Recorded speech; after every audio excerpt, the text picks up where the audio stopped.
When results don't appear, it's almost automatic to feel that life goes on without you, that everyone is moving forward while you remain in the same place, trying, and noticing any change.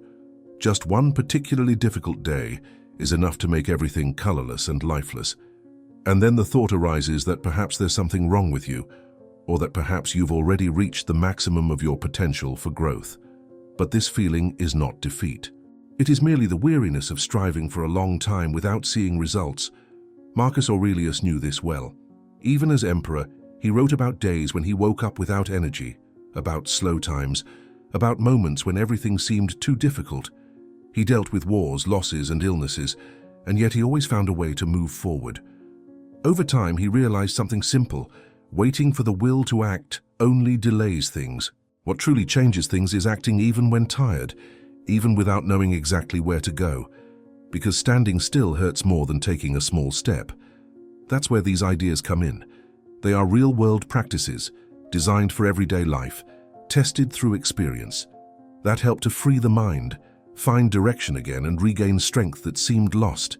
When you listen to each one calmly, the feeling of being behind begins to diminish, and an important thought emerges. You are not standing still forever. You are only in the instant before starting again. Write your Stoic quote of the day in the comments. Today, I start again, because today you leave here with a path ahead of you. Lesson 1. Take back your mornings. Marcus Aurelius was an emperor. He had aides, soldiers, doctors, and advisors around him. He could have spent his whole life ruling everything without leaving his bed, protected by warm blankets, with no one to demand effort or order from him. But he chose to live differently. In his personal writings, particularly in Book 5, one of the most sincere moments he left behind appears. He recounts that, at dawn, he felt a great difficulty in getting up, just as we feel. He speaks of that silent struggle between the body seeking comfort and the mind that knows what needs to be done. He asks himself something like, were you born to stay hidden under the covers seeking warmth, or were you born to act and fulfill your purpose in the world? Therein lies the change. He didn't pretend that tiredness, sadness, or the weight of responsibilities didn't exist. But he understood that getting out of bed was an act of courage and an agreement with what life expected of him. Marcus Aurelius observed the animals, the dogs, the birds, the bees, all beginning their tasks early, following their own nature. Then he thought, I too will do my part. His morning wasn't about producing more. It was about having meaning. He would get up, write in his notebook, revise his ideas, resolve judgments, lead troops, calm conflicts, and guide the entire empire, not because it was easy, but because he knew it was necessary. He didn't hide in bed. He didn't make excuses. He didn't wait to feel like it. He simply started. And that's what this idea invites you to do. Take control of your mornings before the world controls you. It's not about waking up very early or following a perfect routine. It's about overcoming the first urge to run away from life. It's about choosing to get up even when your mind invents reasons to stay, because each morning conquered creates a more organized day, and each day well lived builds a stronger life. If this resonated with you, write in the comments today, I choose to start before the world. This is the lesson Marcus Aurelius would leave you with, and this is what will help you decide who you will be from now on. Lesson 2. Discipline your soul. Marcus Aurelius had everything in his hands, total power, the final word, no one above him to command, demand, or compel. If he wanted to postpone a decision, he could. If he wanted to ignore a task, no one would dare question him. If he simply decided to do nothing, no one would force him. And that's precisely why this idea is so powerful. His discipline didn't come from the outside. It came from within. He chose to be disciplined. Because deep down, Marcus Aurelius was like us. He knew what needed to be done. He knew what was right. He knew what really mattered. But knowing doesn't change anything if you don't act. In his writings, he leaves one of the most direct phrases of Stoicism. You can be better today, but you choose to leave it for tomorrow.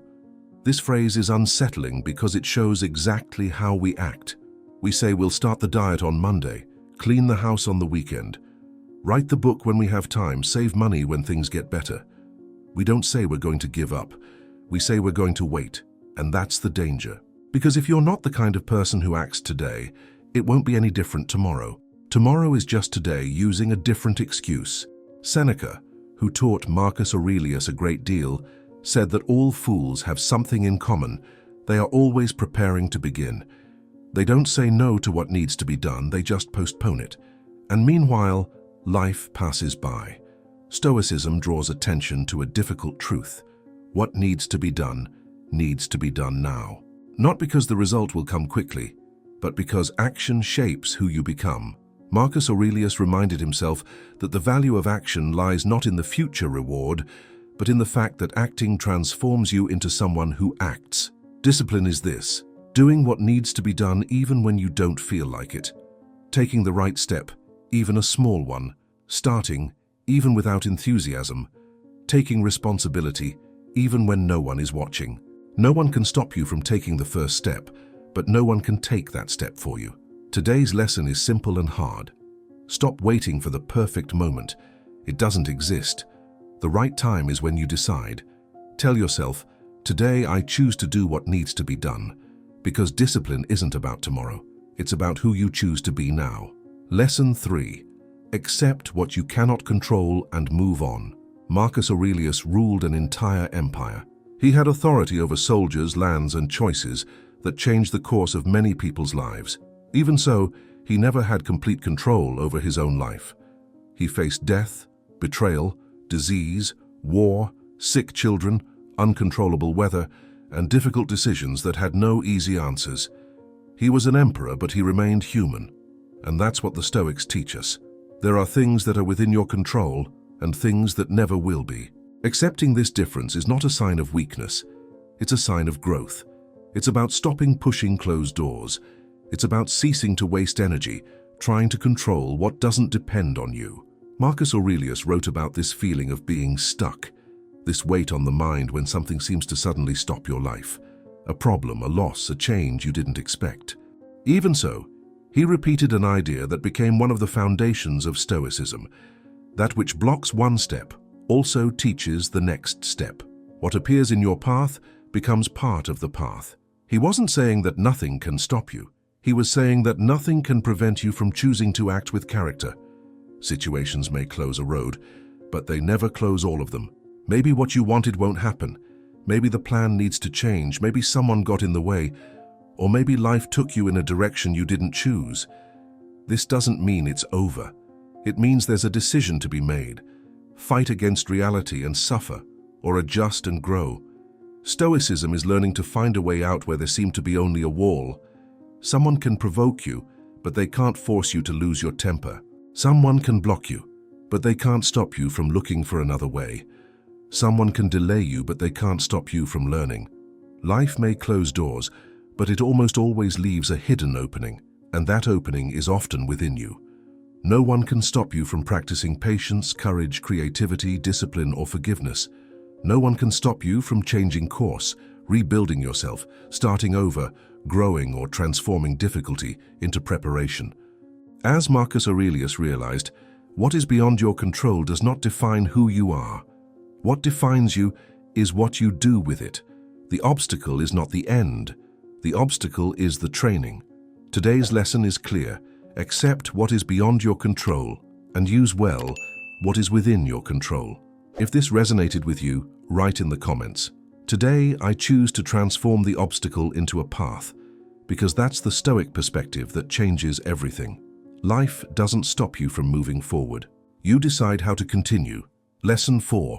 Responsibility is power. There is a story about Marcus Aurelius that shows, in a direct and stark way, what true leadership is. During the Antonine Plague, a disease that plagued Rome for nearly 15 years, millions lost their lives. Cities were emptied, trade collapsed, and many felt the empire was about to end. The situation was so dire that people thought nothing could get worse. But it did. In times like these, many leaders flee. They point fingers, invent enemies, do as Nero did during the Great Fire and hide amidst the chaos. Marcus Aurelius did the opposite. He walked through the imperial palace, observed the riches, the jewels, his wife's expensive possessions, the most luxurious clothes in Rome, and made a decision to sell it all. For 2 months, the palace garden became a large open-air market. The emperor himself put his possessions up for sale. It wasn't out of pride or to draw attention.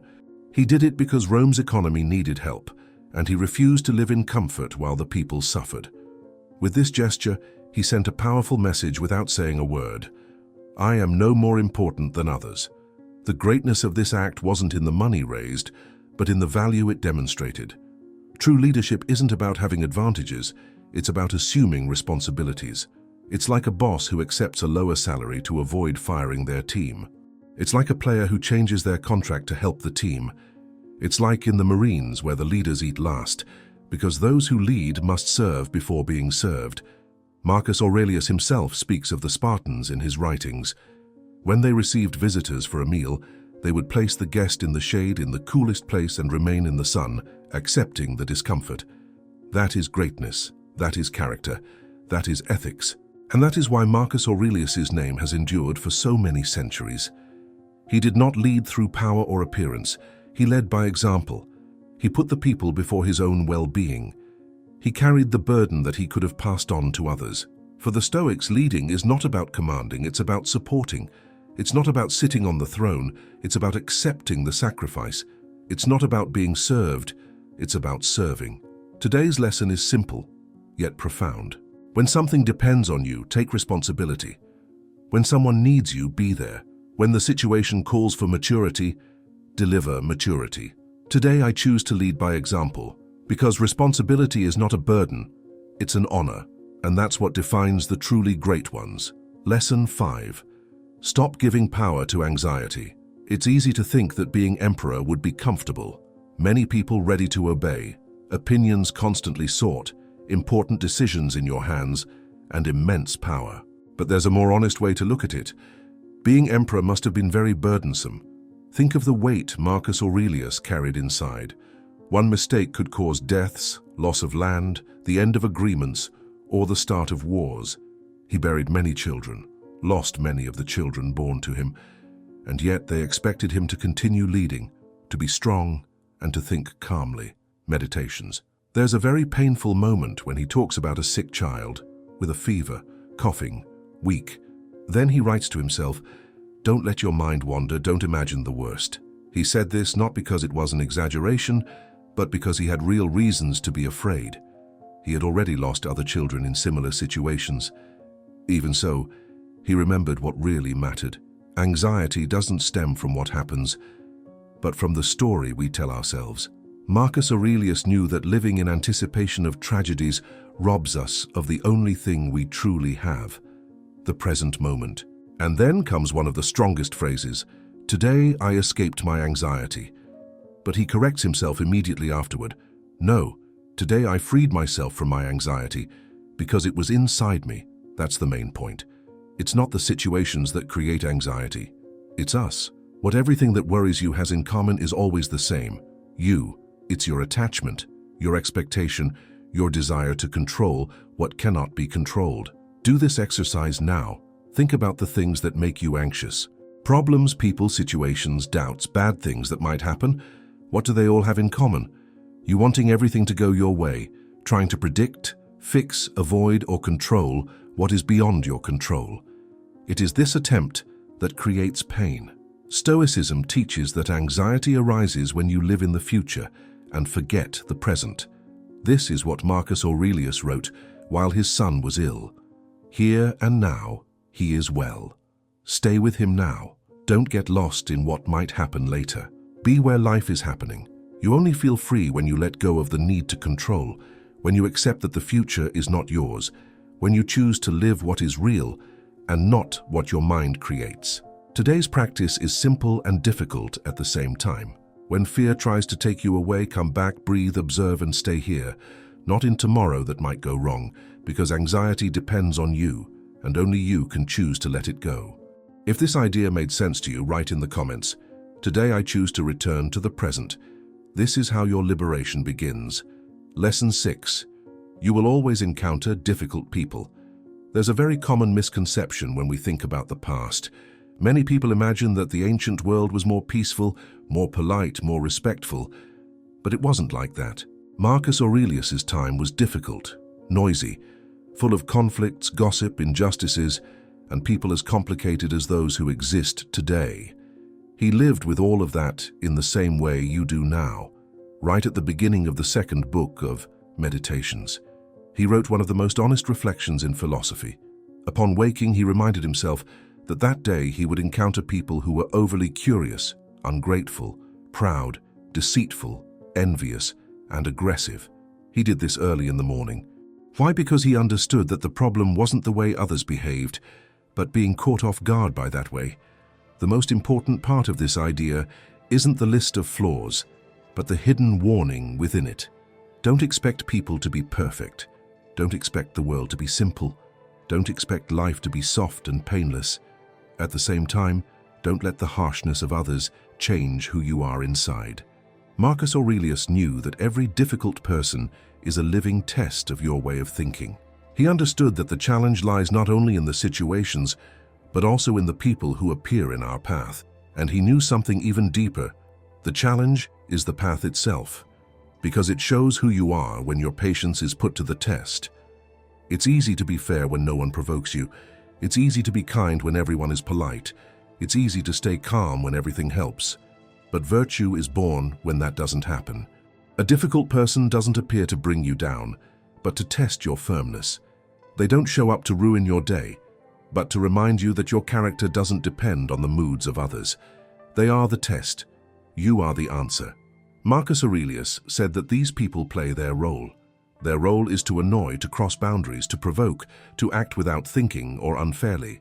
And your role, not to let their behavior break your integrity, not to allow the obstacle to erase your values, not to respond to ugliness with more ugliness. You don't choose who appears in your life, but you choose how you will act in the face of it. Difficult people will exist today, tomorrow, and always, but you can use them as training, practice, and strengthening. That's how Marcus Aurelius lived his whole life. He didn't always like the people around him, but he chose not to hold grudges. He transformed these situations into a training ground to become a better person. That's the lesson. Don't expect a path without stones. Become someone who knows how to walk on them. If this idea resonated with you, write in the comments. Today I choose to respond with strength, not with reaction. Lesson 7. Stay busy with what matters. Being Emperor of Rome meant carrying an enormous amount of tasks, political choices, wars, long meetings, and duties that would leave any ordinary person exhausted.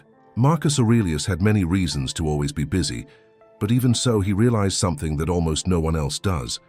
Being full of things to do is not the same as living with purpose. He wrote that before acting, it was important to ask yourself, is this really necessary? Most of the time, almost always, the answer was no. This idea seems simple, but it turns many people's lives upside down. This happens because much of what you do, accept, repeat, or carry out of habit or fear of displeasing others has no real value. Marcus Aurelius warned that when you remove what is not essential from your life, you gain two things at the same time. First, your mind becomes lighter. Second, you start doing what really matters much better. Now think about your own life. How many tasks do you do automatically? How many obligations do you continue to maintain simply because it has always been that way? How many expectations do you try to meet simply because of the opinions of others?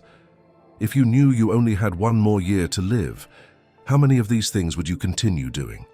If no one were watching, how many would you still keep doing? If your job didn't require payment, how many would you quit immediately? The truth is that much of what occupies your time doesn't help you grow. It's noise, it's distraction, it's mindless repetition. It's the habit of filling your days to avoid facing what really matters. The Stoics called this a wasted life. It's when you spend energy on tasks that don't change anything, don't strengthen you, and don't bring you closer to what you desire. Marcus Aurelius invites you to do the opposite. Choose carefully, be disciplined, and be firm with what receives your attention. Saying no to what you don't need is a kind of freedom. Saying yes only to what makes sense is a kind of strength. Ask yourself honestly now, is what I'm doing necessary? Do I really need this? Does this bring me closer to the person I want to be? If I took this out of my life, would something important be lost? If the answer is no, you already know what the next step is. Simplify, cut out the excess, go straight to what sustains your life, and treat the essential as the most important thing there is. Because deep down, it really is. If this message resonated with you, write in the comments. Today I choose to live for what is essential. This way you not only organize your time, but also adjust your life to what truly has value. Lesson 8. Stay hungry to be better. When you're good at something, when you have people's respect or hold an important position, it becomes very easy to fall into a silent trap called complacency. You start repeating the same habits, always walking the familiar path, doing everything in the most comfortable way, often without even realizing it. Little by little, you stop growing. Marcus Aurelius understood this very well. Meditations, he speaks of a simple exercise, almost like something a child would do, using your non-dominant hand to perform common tasks. Why? Because it takes you out of automatic mode. It forces you to deal with discomfort, delays, mistakes, and above all, to remember that there is always something new to learn. This is the core of Stoic thought, seeking what makes you stronger, not what keeps you stagnant. Epictetus said that the body must be trained firmly to obey the mind. This firmness is not punishment. It is preparation. It is a reminder that growing hurts a little. Marcus Aurelius knew that choosing the easy path is almost always choosing the weakest path. He repeated to himself, "Don't take the shortcut, follow the right path." And almost always the right path is the most uncomfortable. That's why he hunted, trained, studied difficult subjects even in old age, and sought exercises that showed his own limits. A famous story about him illustrates this well. Already elderly with a tired body and the responsibility of commanding an entire empire, he walks out of the palace. A friend sees him and asks where he's going. Marcus Aurelius replies, "I'm going to meet the philosopher Sextus to learn what I don't yet know."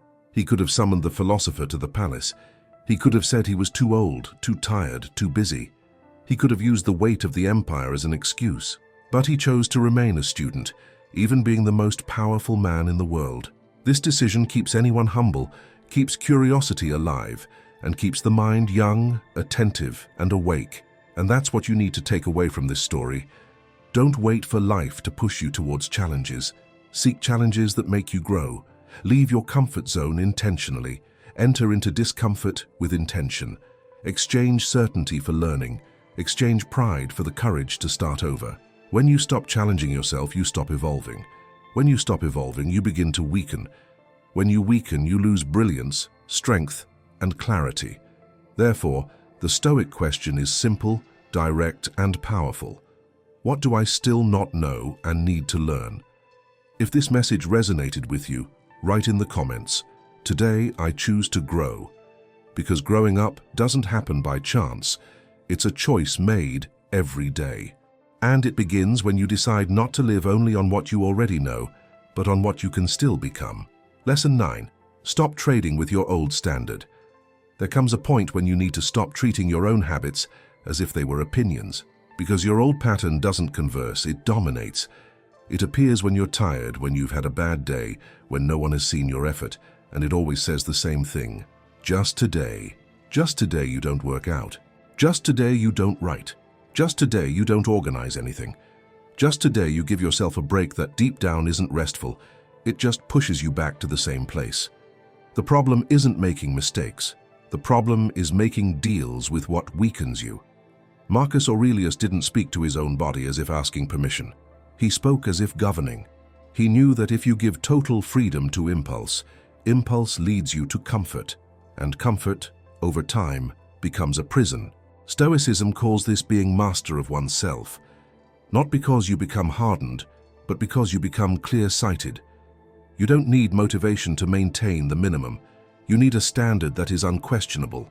A man who compromises with his own discipline is always one bad day away from collapsing. Therefore, today's practice is simple and decisive. Choose a small rule that keeps you whole and don't compromise with it. It could be waking up and making your bed. It could be walking for 20 minutes. It could be writing a page. It could be studying for half an hour. What matters is not the size. What matters is the word. Seneca said that character is formed more by habits than by words. And it's true. When you fulfill the minimum even when tired, you build an identity. I am someone who keeps their word. And that changes everything. Because the day you stop negotiating with your old patterns is the day you begin to move out of stagnation. Not out of emotion, but out of self-respect. If this resonated with you, write it in the comments. Today, I don't negotiate with what weakens me. Lesson 10. Make repetition your temple. Many people abandon the path because they think progress should be visible quickly. They want to feel change in a week, they want proof in a month, they want applause before building anything. But life doesn't work at the pace of the ego. It works at the pace of repetition. Marcus Aurelius didn't become firm because he read a beautiful phrase. He became firm because he repeated the same type of choice for years, even on bad days. And here's a mind-changing secret. You're not stuck because you're weak. You're stuck because you haven't repeated it enough. The human mind learns through consistency, not intensity. One strong day helps, but it's the ordinary repeated day that creates structure. That's why Stoicism isn't an event, it's a training. It's a way of life that's built in the invisible. Think about it. No one sees the root growing. No one applauds the root. But it is the root that holds the tree when the wind comes. Its repetition is the root. When you do the right thing without wanting to, when you come back even after failing, when you maintain the basics even without feeling anything special, you are forming something that the world cannot steal. Inner stability. Today's practice is straightforward. Choose an essential habit and transform it into a ritual. Don't treat it as a chore, treat it as part of your identity. Do it at the same time, in the same way, with the same commitment. And when your mind says, "This doesn't change anything," calmly reply, "That's exactly what changes everything." Because repetition doesn't just change the outcome, it changes who you are. Epictetus taught that freedom begins when you train your mind to obey what is right, not what is easy. And this only happens with repetition. You don't need a perfect restart. You need a constant return. Returning is victory. If this made sense, write it in the comments. I'll be back again today. Lesson 11. Understand that everything passes, and that is liberating. Few ideas change one's way of life as much as remembering that everything ends, that nothing is certain, that life can turn upside down at any moment or simply end. Marcus Aurelius repeated this to himself every day as a clear warning. You can leave life right now. Let this guide what you do, what you say, and what you think. For him, this wasn't a pretty phrase, it was a harsh truth. He lived through the Antonine Plague, saw entire cities fall ill, lost loved ones, lost teachers, friends, and family, and still had the responsibility of governing a crumbling empire. Rome was a difficult, violent place, full of uncertainties. Death wasn't something distant, it was something present every day. And that's exactly why this teaching is so powerful. Thinking about death isn't being trapped by fear, it's gaining clarity. When you understand that everything passes, health, money, fame, the approval of others, and even your body, something is born within you that many people don't have. Purposeful haste. It's not about rushing without thinking. It's about knowing what truly deserves the little time you have. Marcus Aurelius reflected, "In a few generations, will anyone remember me? Does anyone know the names of all the emperors who lived before?" The answer was simple: almost no one. Victories, positions, applause, and titles fade with time. What remains is how you lived while you were here. He understood that what truly matters is not appearing important, but how you act now. Do you treat people with respect? Do you live according to your values? Do you act with calm, courage, and truth? Do you do the best you can with the time you have been given? That's what counts. Everything else is just noise. The Romans had a curious custom. When a general returned victorious from a war and paraded through the streets, it was said that a slave walked beside him and whispered, "Remember that you will die." This was not to humiliate, but to bring the mind back to reality. It was a reminder that no one is a god, no one is above the rules of life, no one escapes the same end. We are all passengers. This reminder shouldn't hold you back, it should set you free. If life is short, why postpone important conversations?